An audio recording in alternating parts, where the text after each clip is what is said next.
Good afternoon. Welcome this week. Thank you for coming. Rules meetings are things we have to do to get ready to go on the floor and start moving bills on a regular basis again. Some of the key issues this week obviously are higher ed, government accountability, homelessness, two-thirds majority on taxes, and you may have something of your own before we're done. So I'll turn it over to Dan. Thank you, Senator Schessler. And of course, we're at that time in session as well where we're looking at our first policy cutoff this Friday. We've got our fiscal cutoff as a week from Wednesday. And so you're going to see a flurry of activity taking place on a lot of the committees here over the course of the next few days. So I'm looking forward to your questions.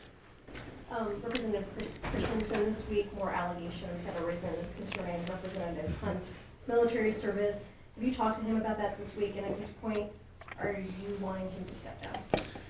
This is something, first of all, you need to know we take very seriously. Our caucus has more military veterans than any other caucus down here. And I think that it's very important that we take these allegations seriously. There are conversations that have been taking place over the course of the last few days, and there's a conversation actually taking place as we speak related to this issue with members of my leadership team and Mr. Hunt to see if there is a way that he can clarify these allegations or not. He's got some explaining to do on several fronts right now, and we are taking, like I said, this very seriously. At this point, I hope to have an answer as to what his response is going to be to those allegations. And I'm leaving open judgment at this point, final judgment, based on how this conversation goes. As of this point, has Representative Hunt provided you with any documentation or verification to support some of those claims? The documentation that has been provided by Representative Hunt has been that. I think that it is what has been made available by him on his social media and to some of the press. I know he put out a letter last week, the end of last week, which I saw, that was explaining some of his history. That being said, I still believe that there's some unanswered questions of concern to us, and that's what we're addressing right now. Do you have a time frame for making a decision on this? Well, of course, I'm going to wait and see how this meeting goes today, and then we're going to be having a leadership discussion about it, and we will let you know. Is that a meeting with you or Representative Hunt? There's a meeting taking place with members of our leadership team right now, taking place with Representative Hunt. And I will be briefed on that, and then we will have a follow-up leadership conversation on that. I will say this with respect to the time frame. Many of our members sit on the committees that are meeting throughout the afternoon until this evening, and so the logistical challenge of getting everybody together, we're working on that to see if we can get that ironed out. And if it turns out that his claims of his military service are false, what do you think? I think I was pretty clear last week when I was asked this, that if he has purposefully been misleading the public on this, then I believe that is grounds for him to resign his position. If I could ask you to talk about a bill that's being considered in both the House and the Senate. It's automatic voter registration for some portion of the public, those with enhanced driver's licenses and commercial licenses, and those who get benefits through state programs that show that they are citizens. I think it passed through one committee in the House and had a public hearing in the Senate. Where did both Republican Senate caucuses and House caucuses stand on that measure to increase voter registration? And that is agency request from Secretary of State. I met with the secretary last week. She made a pretty good case for it. We'll wait and see how things go. I haven't heard how the committee hearing went or any other information, but she gave good rational reasons why we might want to consider this.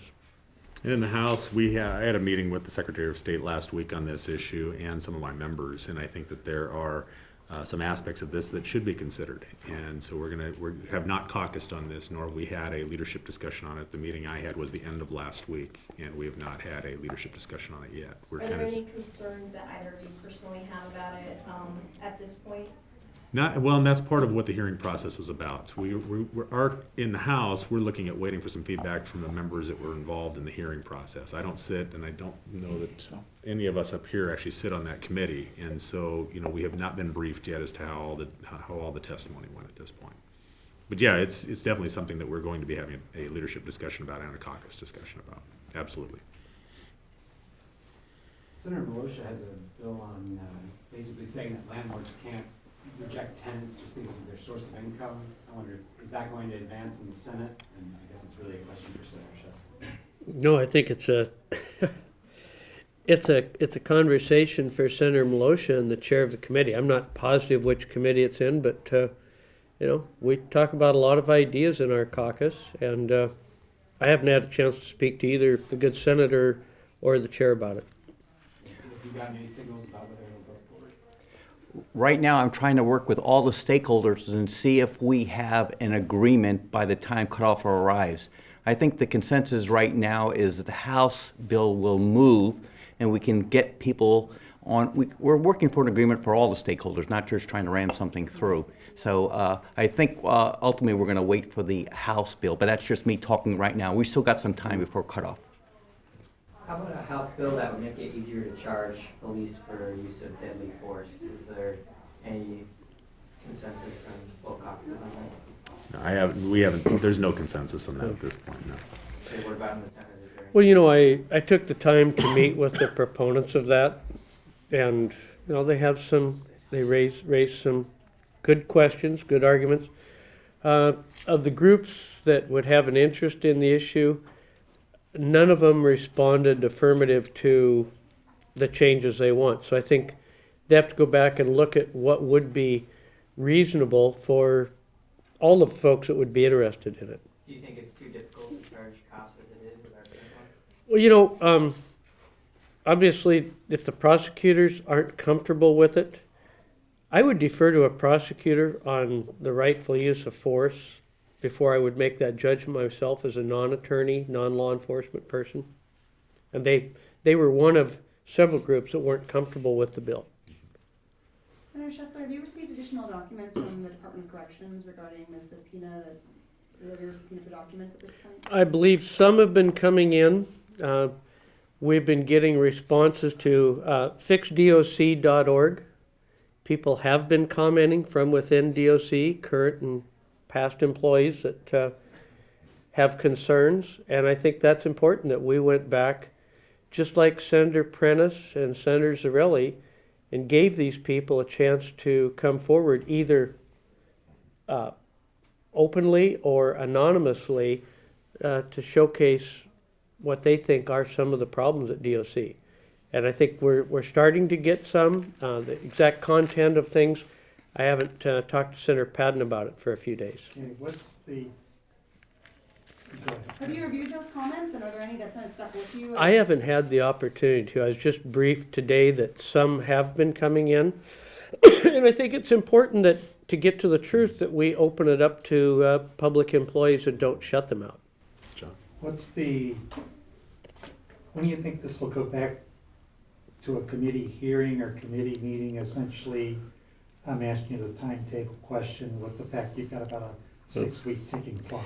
That's why we didn't, the minority in the Senate proposed starting after the governor's investigation. We're not putting that hard timeline on it. People are getting started. We have very professional, very competent investigators that are working at a very favorable rate to get to the truth, and the truth shouldn't be based on an artificial deadline. Okay, so are you saying this could go beyond the current session? No, I didn't say that, John, but what we're not doing is saying it's going to be done in 20 days or 40 days exactly. What we're doing is saying get to the truth. Get to the truth and ask the public employees to come forward, give them a chance, and when we have to, use the subpoena documents to get to the truth. Because we found out 3 days after the subpoena document was passed by the Senate, the state's largest daily newspaper said they were having troubles getting information. So they don't want to talk to the press, they don't want to talk to the chair of law and justice. We want to get to the truth. Okay. Can we see those, and other members of the public see those as they come in? Those records?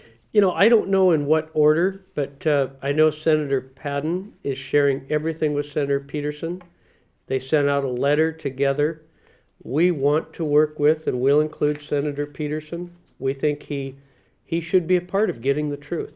How about the public? You know, how they do, I'm not a trained investigator. So to say when and how legally you do this, you might be getting past my level of expertise.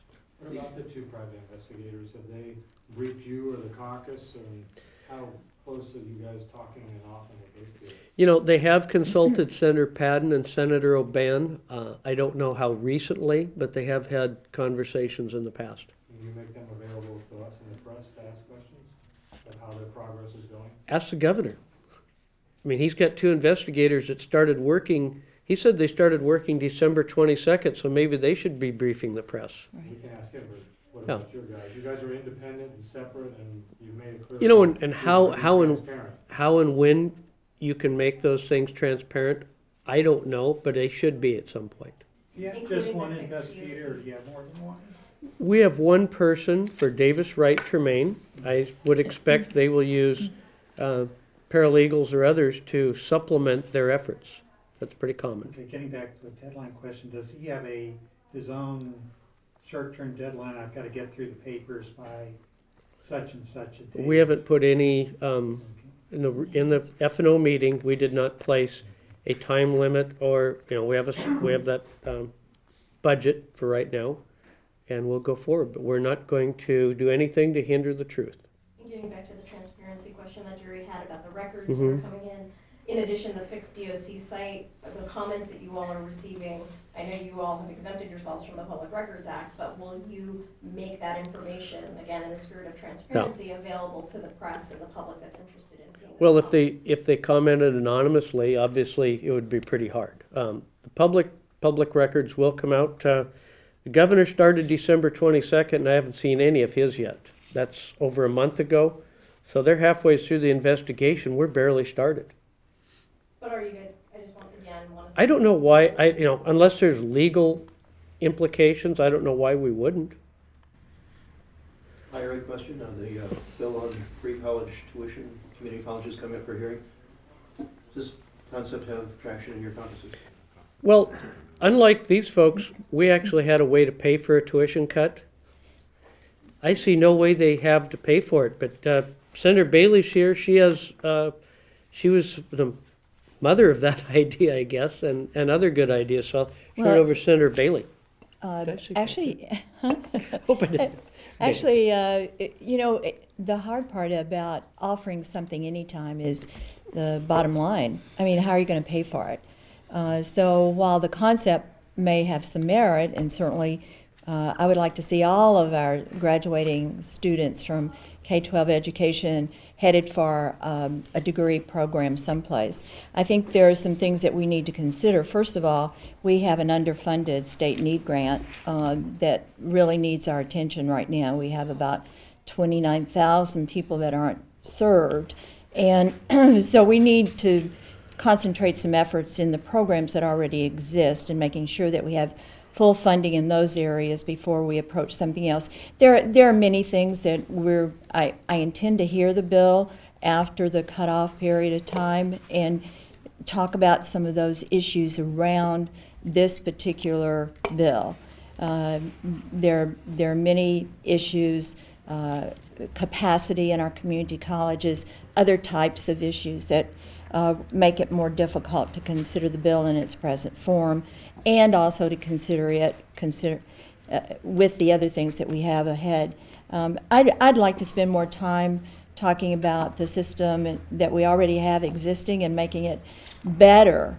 We need to make sure that our students are not in college any longer than they have to be. I have introduced a bill that would be a degree in 3 program, and I'm working on that right now with several of our regional universities. The bill would ask those to come together and work out a possible plan to have at each of our colleges and universities a degree in 3 program.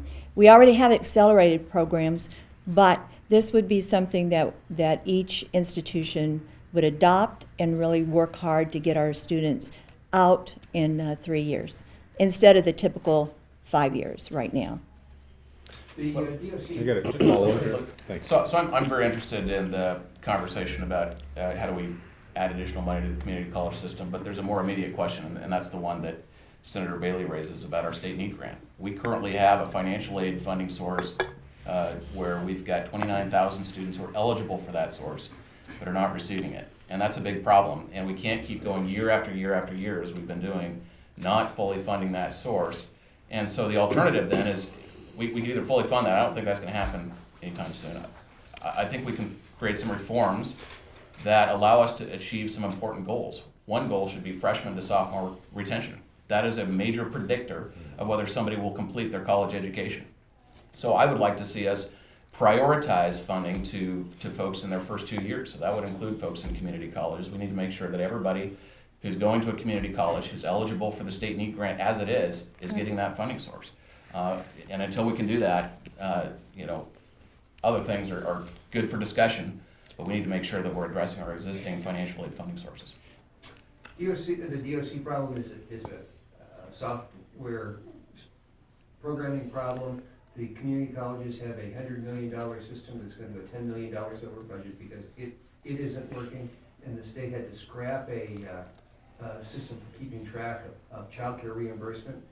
So I guess the question is, does the state have a good enough handle on its very expensive IT programs? I think Senator Hill would be the first to tell you we don't. And I think he's probably one of the most qualified to try and work towards a better package. It's an embarrassment of what happened to community colleges. DOC had their problem through 3 administrations. I'd have to believe they have some very bad management that has led to that. So they had a combination of bad management and bad software.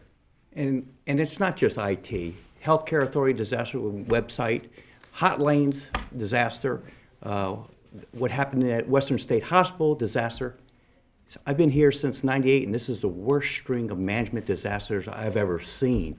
The wheels are coming off right now, and they're all linked together. We're not holding anybody accountable. I don't know one single person who's ever been fired for anything, and I expect things to get a lot worse. And this is just in the last few months all these problems have come up. What's going to happen in the next 3 months after we get out of session? I'm scared right now. People are dying. We have youth shooting homelessness. People in King County and Seattle are scared right now of what's going on. This is a management issue. Even the Seattle mayor is saying no outcomes in anything we do. We're just wasting money, and now people are dying because of management lapses. It's got to stop. So what do you do to stop it? Why don't we have good leadership and focusing on all the quality management metrics and oversight systems that you've heard me talk about ever since I've been here? All this management failures is unacceptable. We were told that if we just let the governor appoint the Secretary of Transportation, everything would be good. How's that working out with 405? The Secretary will be accountable. Everything will be fine. You think a Republican would have done a better job? I think almost anybody could have done a better job than the current Secretary. So I take it you're not supportive of a plan to get rid of the elected office of the OSPI and let that be a department head appointed by the governor? Based on the performance of DSHS, based on the performance of corrections, based on the performance of DSHS, probably not ready to do that yet. Look what Senator Malosha said. These are certainly, there was management problems related to every one of these, and these are tragedies. Who's going to take over at DSHS? I don't know. We know that we certainly haven't seen an improvement with the new Secretary of Corrections yet. He failed an open book test in Senator Padden's committee. In the real world, we hire competent managers. You have to decide, do we have competent managers leading our agencies, holding their staffs and workers accountable? I know my opinion to that question. Senator Sheffield, are you guys planning to move the McCleary bill off the floor this week? I know it's in Ways and Means tomorrow, and. Well, the good news is Ways and Means cutoff is a few days later than policy, so we've got a little time to work it up there. We're going to get a McCleary bill this year. It's just a matter of when. Senator Schussler, are you, oh, go ahead. I'm sorry, I was just gonna follow. Can you clarify the timing, when you think you might, how soon? Right now, everything is fluid. We've got McCleary out there, we've got 2/3 out there, a whole bunch of things that I think are of interest to the public that just a matter of when. Some of the Senate Democrats were very worried that the language as it was changed in the McCleary bill would allow fixes to be made sometime in 2018, even up to December of 2018. Senator Schussler, is that a concern you have, or is that a timeline you think is what should be in there? Well, if this was an easy problem, the governor'd have a plan for us. If it was an easier problem, a future legislature wouldn't have made the mistakes and would have corrected it. So I think the important thing is always to get it right. Is December 31st of 2018 an appropriate deadline? It might be. Okay, It might be. Your side is very, very critical of delays in the administration and so on. Aren't you doing the exact same thing? Bringing it off to the very, almost literally the last minute on McCleary and with no guarantee. Well, that it'll John, fix it? their plan was a plan for a plan. So they don't have any better idea, Yeah, they but your just have a plan different is date. Blow it off until 2018, They don't have a plan. So it's hard to say but you don't have one either. ours is equally as good as theirs. I mean, they have all the resources. Yours blows it off one additional year. They have a lot more resources and they haven't come up with anything any better, John. You have the exact same resources. No, they have the power of OFM working for them. They have the executive order. They're free to use a whole lot of other places. And they vetoed the study that would have given us the information we need. Not once, but twice. Senator Chester, can you just, did you say your plan is, our plan is as good as theirs? Well, we're looking at getting the same information. We're debating over a hard date. So Both sides. both sides are very similar. Now, we have a little thing called Rules Committee I have to get ready for, so it'll give you a chance to converse with our House members. Right. And I would be remiss, I didn't introduce Representative Hans Zeiger, who's our lead on higher ed, who commented on those issues, but I've also got our deputy leader, Joel Kretz. Wondered if any of you had any thoughts on anything at this point. Open mic. No swearing. And you're all dying for it too, right? Well, back to the accountability of the agency heads, I think you've got to look at 3.5 decades of one-party control on who names the agency heads. And somebody messes up, they don't ever go home, they just get recycled to a new agency, and I don't see a lot of accountability. I don't think either party should be in control of the executive branch that long. It develops narcissistic situations, and nobody ever leaves and is really held accountable. They're just recycled to a new agency, and I think that's a real problem. It's a whole cultural change that has been perpetuated for 3.5 decades. To be fair though, in the case of the community college, the decisions were made by a contractor that was hired by the state to install the software. So it's not agency heads. But it's agencies that are involved, and they're supposed to be accountable to the agency, and I just don't see them holding either their own agency or sometimes contractors accountable. You also have to have, if I may too, You Jim. never see the death penalty here, you know? You have. There's a murder moratorium on it. That's Yeah, right. Yeah. You have, software is software, but you're supposed to be taking that software and you're supposed to be assessing it, you're supposed to be reviewing it, you're supposed to be double checking, and as we learned with DOC, that obviously didn't work. And I think if we're gonna learn anything in this, is let's put backup systems in place. If we're going to continue to use software as the excuse for the mistakes that are taking place, I think that's a bad mistake to make, because at the end of the day, there's people's lives that have been involved in this. People have died because of this. Horrific things have happened in several different agencies because of this.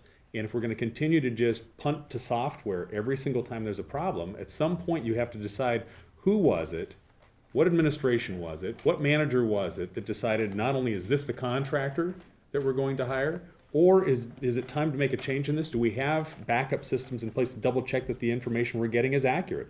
It's having, this self-auditing that's been going on here is, I think, what Representative Kretz is referring to, is that, if you're just going to use one agency to make sure they're honest with themselves, I don't know if that's necessarily the best way to do this. We're going to have to put something in place that's going to hold these different mid-level managers accountable for the decisions that are ultimately being made. And for once, in my opinion, let's put the citizens first, and the best results of the citizens. Take them. What would they approve of this kind of stuff? And I'd say the answer would be no. I mean, they're the ones that are suffering from this, and yet we've got these people that keep getting recycled through the system, and we're not. And it's always about the software. Everybody's pointing to their right or to their left. Nobody's saying this is the person who needs to stand up and deal with this issue. When I've had issues like that in the business world, whether it's my employees, subcontractor, whatever, that's not who the customer goes to. They come to me. It's my responsibility. I don't see where we have the accountability with the agencies. And that comes back to the point I always mention, which you should be focusing on. Do we have a quality management system in place? Right. Do we have the trained employees? Or are the staff being held accountable by the leadership? Basic metrics, external validation, independent validation that things are working right or wrong. That's just Management 101. I don't think Management 101 is being done in any of these agencies. It's not an uncommon practice, even in the private sector out there, and I deal with this personally, where companies will have accounting employees that work for them, but on a regular basis, be it on a monthly basis or quarterly basis or at least an annual basis, they bring in an outside auditing firm or accounting firm to confirm everything they're doing internally is correct. And you can, I suppose, if you're on the inside, you can say, well, does that mean they don't trust me? No, it's that we want to back you up. And is that what are we having such a turf war here on some of these, within some of these agencies, that they cannot be held accountable? They refuse to be held accountable? No, that's not. All these agencies are supposed to be serving the public. The public's paying for all of this. The public should get the best out of it. And I think putting a matrix in place that's going to help ensure that all of these management systems we have are held accountable, that are working properly, that have backup systems in place, is something that everybody in the private sector, virtually anyway, that I know of, is doing. And we're just not seeing it here. And that's a change in the management environment of the state that needs to take place. Western State Hospital has gotten some new management over the years, and yet you keep seeing these problems happen. What do you make of that? Do you think there's anything they can learn from Eastern State Hospital, or do you see the same situation? Ultimately, management is about having the processes and systems and accountability in place. You can actually ask for it and measure it. Changing people is just changing people. You can have the best people in the world, but you have a crummy structure or inadequate quality systems in place, you'll still get garbage out. So that's what you need to ask. And we had a hearing in my accountability committee, and I try to ask, show me your systems, show me your processes, show me what you're going to change. And I get nothing back. It's all about changing people. It's not about people, it's getting the structure in place to run an organization that works. I mean, they do have some numbers on things like assaults and amount of treatments they're giving and things like that. And can you make anything from what you do have in terms of data there? I read all three federal audit reports. No basic hygiene systems, no safety systems, no governance systems, no accountability, on and on and on. That's what has to be fixed. And then you put good people into those systems. And until they change those systems, leadership knows to do that, you'll still get waste, you'll still get people dying. Help me change the systems. Do you have time for one more? Okay. Yes, in the back. This is a good one to ask all. Senator Schussler is here, but just if you guys are here, there was several bills in the Senate Healthcare Committee today regarding transparency on healthcare costs, transparency on information regarding prescription drug costs especially. Does that have much traction among ours in general right now? I hear you guys talking a lot about transparency, information, the importance of that kind of management, that kind of thing. Does that have much traction right now? We've had some discussions in House Republican leadership about this, and we actually have a team that's meeting actually at least a couple times a week, talking about how these bills are moving forward, what are the details of these bills. We're having interest group meetings related to not just the hospitals, but also the insurance providers and all the way down the chain that have been taking place on a regular basis. We still have, we know, and I don't know where they're at in the House, and I'm not exactly sure exactly how we're sitting in the Senate right now, but we even have the leadership from the different corners of the building that have been meeting on a regular basis regarding this. I don't know what the outcome is going to look like as of yet. I know the transparency issue is something that I'm personally concerned about. I'll give you an example on one issue is dealing with the PBMs and how they transition the money from our insurance companies to our local pharmacists, and how we have pharmacists, especially in rural areas around the state of Washington, that are having to write off tens of thousands of dollars on a quarterly basis because they're not being, they're not getting reimbursed for the cost of the medicine, not even the raw costs of the medicines. And so we've got, while the big pharmacists around the state, the big box type pharmacists around the state and around the country may be able to weather this because, well, they don't just sell pharmacists, they sell lawnmowers and they sell groceries and everything else. But our small rural guys are really getting kicked in the shins. And I know my rural colleagues and I, we're very concerned that our local pharmacists, because of that one issue, are gonna have a very difficult time even surviving. And so that's one of several issues that we want to make sure that there's some, well, we did put a very small restriction on PBMs a couple years ago through the Office of the Insurance Commissioner's Office, it's not being, they're not being held accountable to what's going on there. I'm sorry. What about transparency on drug costs? Transparency on drug costs, we've not had a leadership discussion specifically on that particular bill. There have been, though, within our healthcare caucus, and I met with my healthcare lead, Representative Schmick, yesterday on this particular issue and said I need to get an assessment on the different bills and the caucus positions on these bills as they're coming out of committee. I know he's talking also with the chair in the Senate committee about this on a regular basis as well, to see if we can make sure that between the House and the Senate that we're being reasonable, and if we're going to move forward with legislation in a short session like we have today, where we're only a few weeks away, we're going to focus in on those things that are the most likely to get through. I mean, it's got pretty strong piece support, seems pretty likely. I'm sorry? It's an issue that's pretty. I'm having a really difficult time hearing you. I'm sorry. It's an issue that has historically had pretty strong piece support. I think it's mostly T's on the bill. Is there any issue? I mean, it's really you guys that determine whether it would be able to get through. Well, that goes both ways. We're in a split legislature. You've got bills down here that have predominantly Republican support that need D support to get it through, and you've got bills that have a lot of D support that need Republican support to get through. When you're in a virtual tie of the 147 legislators, where you got 73 Republicans, 73 Democrats, and one Democrat that caucuses with Republicans, you've got to come up with pieces of legislation that are supported by both sides so that you can get all four corners of this building and the governor to agree on it. Otherwise, it's just going to be a partisan issue. So when you reference the bills with R's on them, is that a way of saying that it may come down to some horse trading on that bill? No, I'm not saying that. What I am saying is the bills that have the best likelihood of success are going to be bills that are supported by all four corners of the building, not just one party or the other. All right, thank you very much.